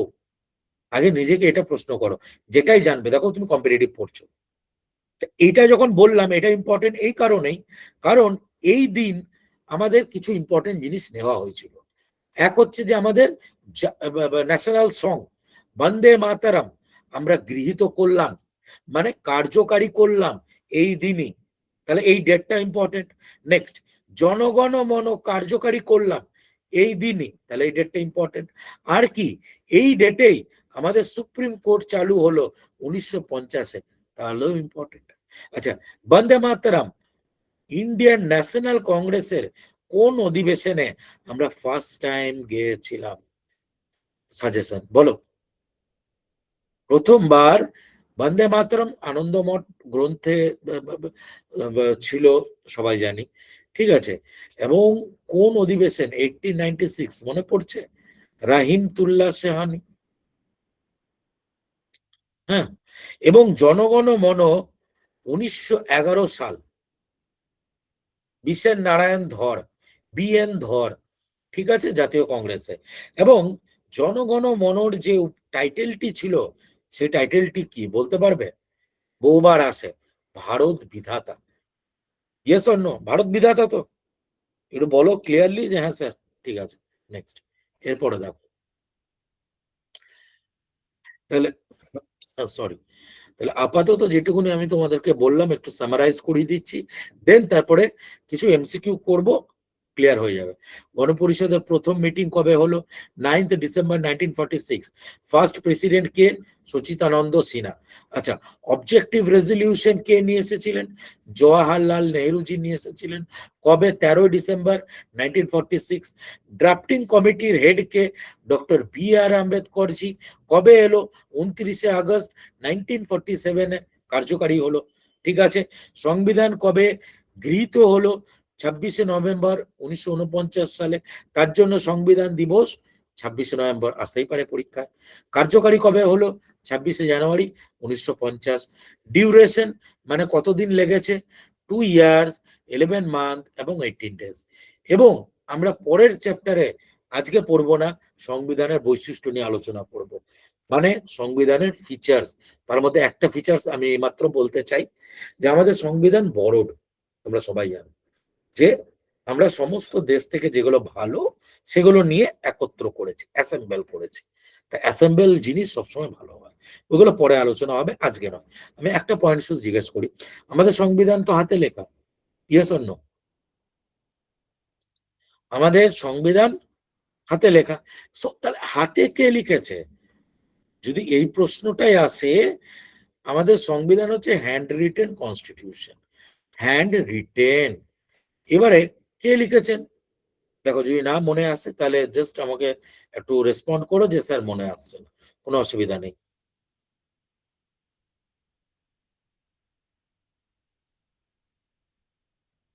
স্যার, নকশাটা নন্দলাল বসু করেছিলেন মনে আছে, কিন্তু বাহ, লেখাটা মনে নেই। Good, very good, very good, excellent Joydeep, very good. এবারে দেখো, একদম ঠিক বলেছো। এই যে বললে, এই যে ইন্টারাকশনটা করলে, হাতে লিখেছিলেন, মাথায় রাখো সবাই, প্রেম বিহারী নরেন রাইসদা। ঠিক আছে, প্রেম বিহারী নরেন রাইসদা, ইনি একজন ক্যালিগ্রাফার। আচ্ছা স্যার, ক্যালিগ্রাফার মানে কি? Art of good hand writing, calligrapher, তাই না? যাই হোক, উনি গোটা জিনিসটাকে হাতে লিখেছিলেন। এবং এই চ্যাপ্টারটা আমরা পরের দিন পড়বো, দ্যাট ইজ ফিচার্স, সোর্সেস, এগুলো পরের দিন। তাহলে এখন একটুখানি যেটুকুনি পড়লাম ওটার উপরে এমসিকিউ, এবং সবাই মুখে অ্যান্সার দেবে। সবার মাইকগুলো অন করে নাও, বাইরের আওয়াজ এলে কোনো কিছু ফর্মালিটি করার কোনো দরকার নেই। যখন পড়াশোনা করছি, ঘরে দেখছো, আসতেই পারে, বি ন্যাচারাল, ইটস ওকে। ঠিক আছে, এখানে কি আছে? ভারতীয় সংবিধান কবে গৃহীত হয়? অ্যাডাপ্ট, একদম বেসিক প্রশ্ন, বলো। Option D sir. একদম একদম, বাকিরা? এখানে কি বলেছে? অ্যাডাপ্ট বলেছে। আমি বলছি এটাই তোমাদের টেটে আসবে এবং এটাই ভুল হবে। কেন স্যার নেগেটিভ কথা বলছেন? ভুল আসবে কেন? এটা এর জন্য ভুল আসবে, মানে তোমাদের একটা জিনিস দেখো, তোমরা চাকরি বাকরি পরীক্ষা দাও, এমন নয় যে তোমরা বাচ্চা ছেলে। ঠিক আছে, এর আগে দিয়েছো গ্রুপ সি গ্রুপ ডিও দিয়েছো, বা সবই দিচ্ছ, তাই না? আমি ক্লিয়ার তো? এক্সাম দিচ্ছ বা পড়াশোনা করো, কিন্তু পরীক্ষার হলে না প্রেসারে এটা ভুল হয়ে যায়। এখানে অ্যাডাপ্ট বলেছে, তাই না? তাহলে অ্যাডাপ্ট আমরা কবে করলাম? অ্যাডাপ্ট হচ্ছে কই গেল, এই যে, ঠিক আছে, অ্যাডাপ্ট হয়ে গেল।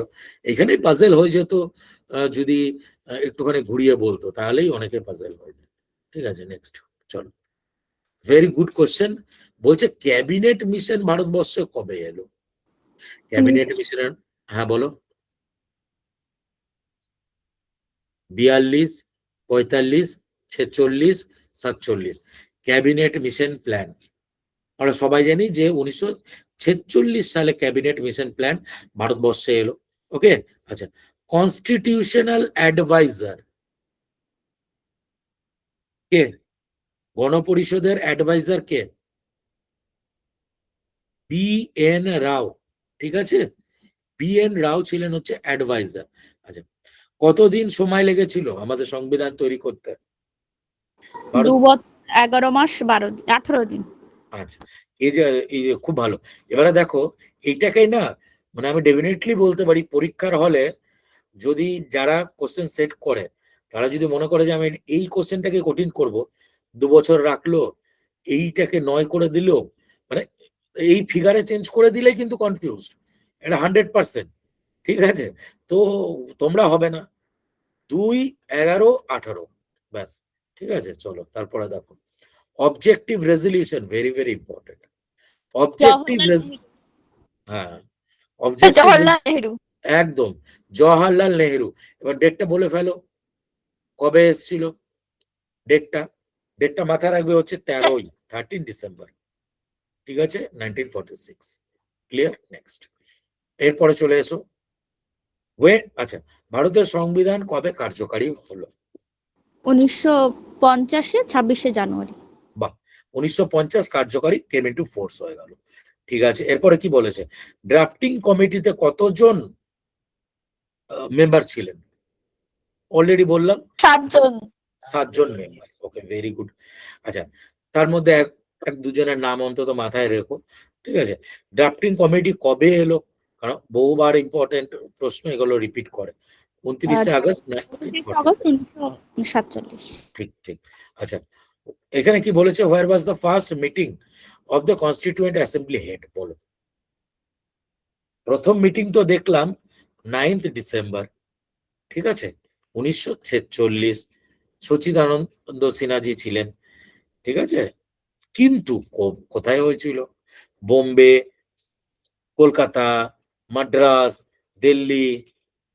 এটা ভেরি ইম্পর্টেন্ট, এটা খুব ভালো প্রশ্ন। ট্রাই করো না, ভুল হোক না কি আছে। দিল্লি। বাকিরা?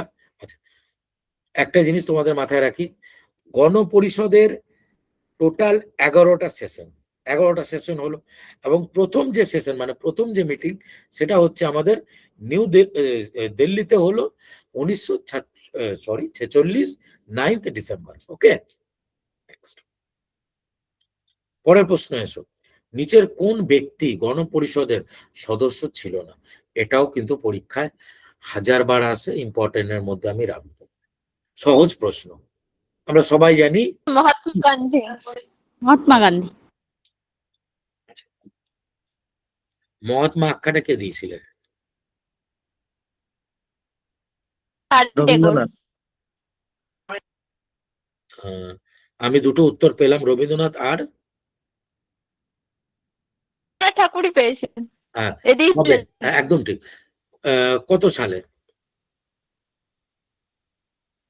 রবীন্দ্রনাথ ঠাকুর দিলেন? এবং সালটা মাথায় রাখবে, 1917। কখন? চম্পারণের সময়, ঠিক আছে। এটা মাঝে মাঝে চলে আসতে পারে, মাথায় রাখবে। এবং আমরা দেখলাম যে কবিগুরু আখ্যাটি দিলেন হচ্ছে গান্ধীজি। আচ্ছা, গান্ধীজি বাই প্রফেশন কি ছিলেন? দেখো, গান্ধীজি এমন একটা টপিক না, 1 নাম্বার আসবেই, আসবেই পরীক্ষায় 1 নাম্বার। তো তোমাকে এরকম সিলেক্টিভ পড়তে হবে। আমি পড়িয়ে দেবো ইতিহাস, ওটা নিয়ে কোনো চাপ নেই। কিন্তু আমি এখানে দেখলাম তো, আমার মাইন্ডে এগুলো আসছে। গান্ধীজি বাই প্রফেশন কি ছিলেন? উনি কি করতেন? Sir lawyer. ব্যারিস্টার ছিলেন স্যার। উনি ব্যারিস্টার ছিলেন। আচ্ছা, এবং উনি ব্যারিস্টার ছেড়ে কোথায় চলে গেলেন? আমরা জানি যে উনি লয়ার ত্যাগ করে, মানে ছেড়ে, উনি চলে গিয়েছিলেন সাউথ আফ্রিকা, তাই না? সাউথ আফ্রিকা চলে গিয়েছিলেন। তাহলে পরীক্ষায় প্রশ্ন আসবে, উনি গিয়েছিলেন কবে? এরকম ভাবে পড়তে হবে, ঠিক আছে।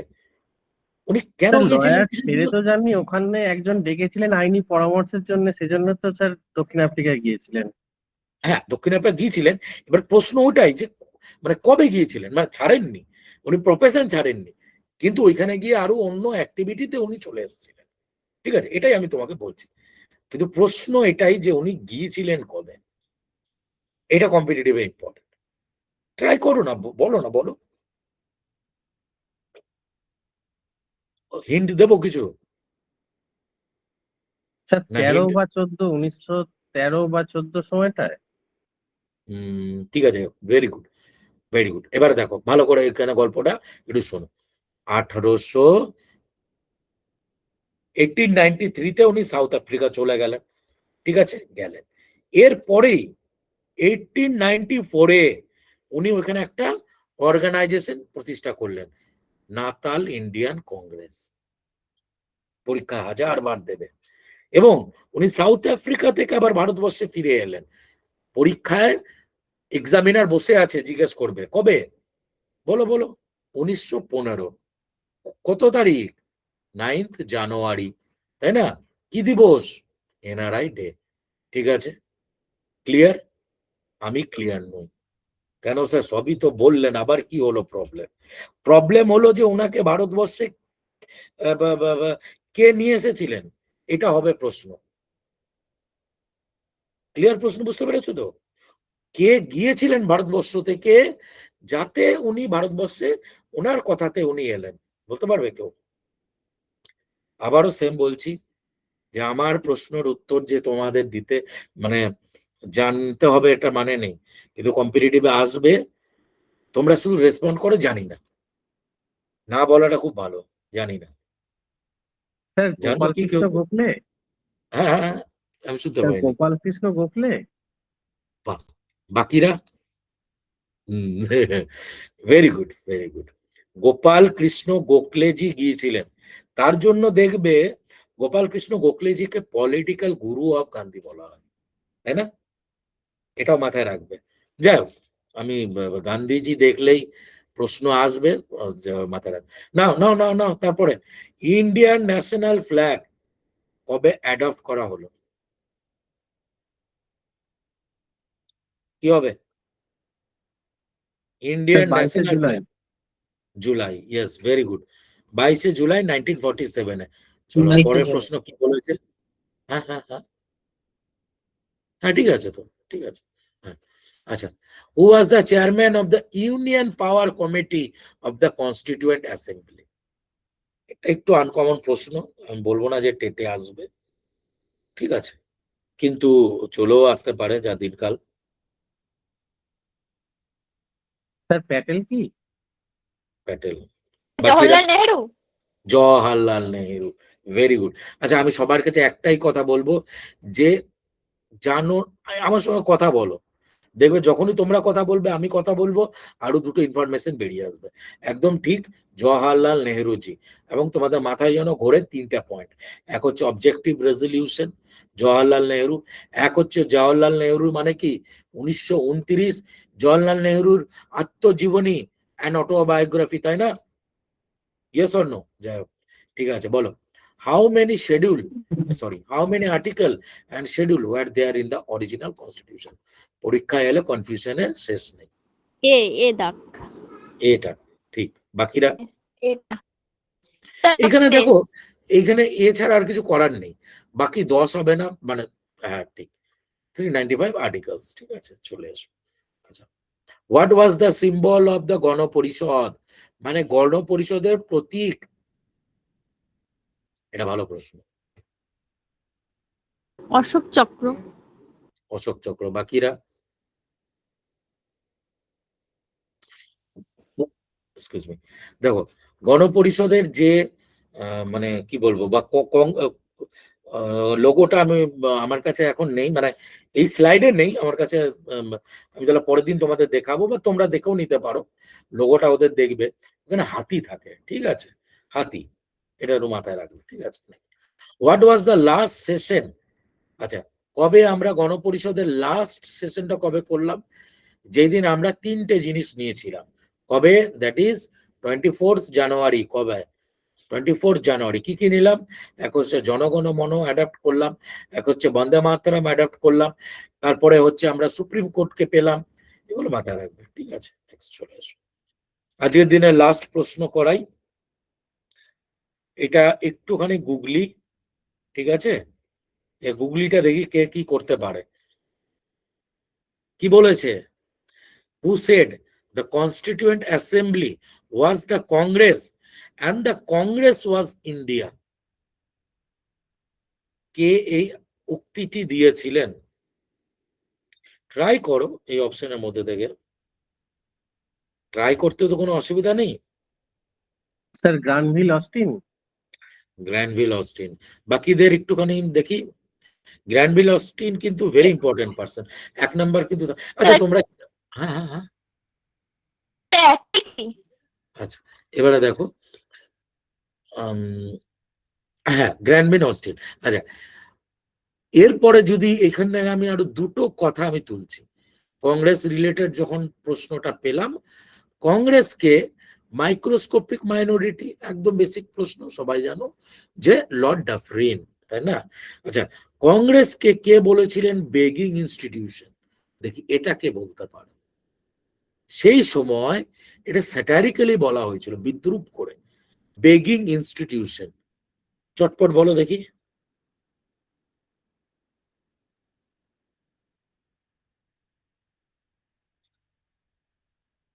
অরবিন্দু ঘোষ, ঠিক আছে, Arabindu Ghosh.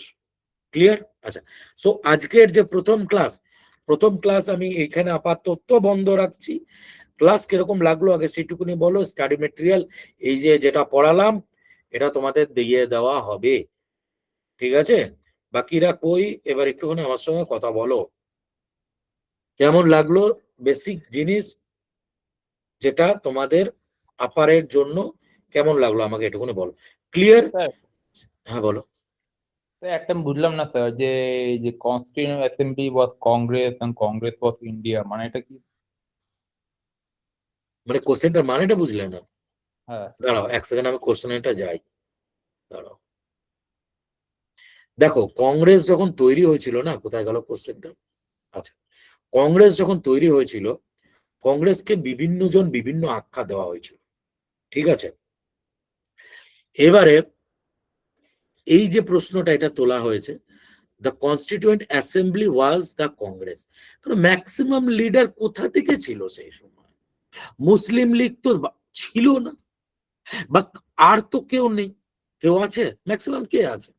The Constituent Assembly was the Congress and the Congress was India. এটা জাস্ট আখ্যাটা কে দিয়েছিলেন? আখ্যাটা গ্র্যানভিন অস্টিন দিয়েছিলেন। এবং এই রিলেটেড আরো দুটো ইনফরমেশন আমি তোমাকে দিলাম, যে কংগ্রেসকে সেই সময় অনেক কিছু বলা হয়েছিল। সেটা পরীক্ষায় আমাদের আসবে, আমরা বলবো উত্তর। যেরকম এইটা বেগিং ইনস্টিটিউশনটা, ঠিক আছে?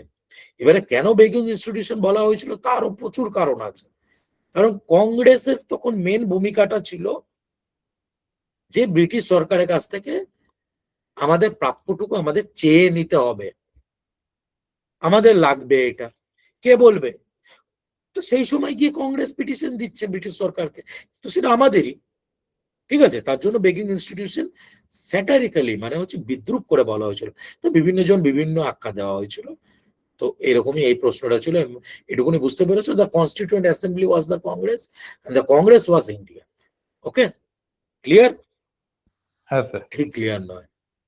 আচ্ছা, ঠিক আছে, ওকে, ভেরি গুড। আচ্ছা, এবারে শোনো, আমি কিন্তু খুব বাজে টিচার। কেন স্যার? তুমি ভেবো না যে এই যে 2 চ্যাপ্টার পড়ানো হলো, তো মানে নেক্সট তোমাদের সঙ্গে আমার ক্লাস মনে হয় সোমবার, বুধবার আর বৃহস্পতিবার। স্যার সোমবারে কি আছে?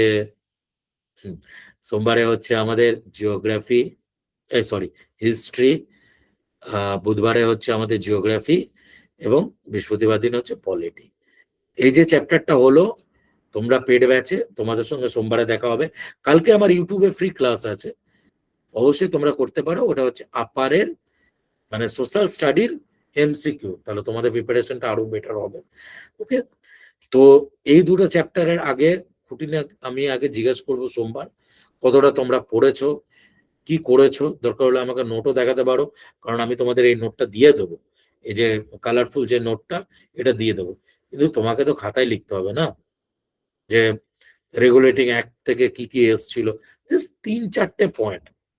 এমন নয় যে পেজের পর পেজ তুমি লিখে দিলে, ঠিক আছে? না, কম্পিটিটিভ ওইভাবেও নয়। কম্পিটিটিভ জাস্ট একটা ইনফরমেশন এবং কনসেপ্ট লাগবে, ব্যাস। এবং ওইগুলোকে বারবার পড়তে হবে, মাথায় রিকল করতে হবে। তো যাই হোক, তোমরা চাইলে নোট দেখাতে পারো, অসুবিধা নেই। দেখা হবে সোমবারে। ভালো থাকো, সুস্থ থাকো, পড়তে থাকো, ঠিক আছে? তাহলে আজকের মতো নীতি, দেখা হচ্ছে পরের দিন। ওকে, চলো, tata, good night. Thank you sir. Thank you all.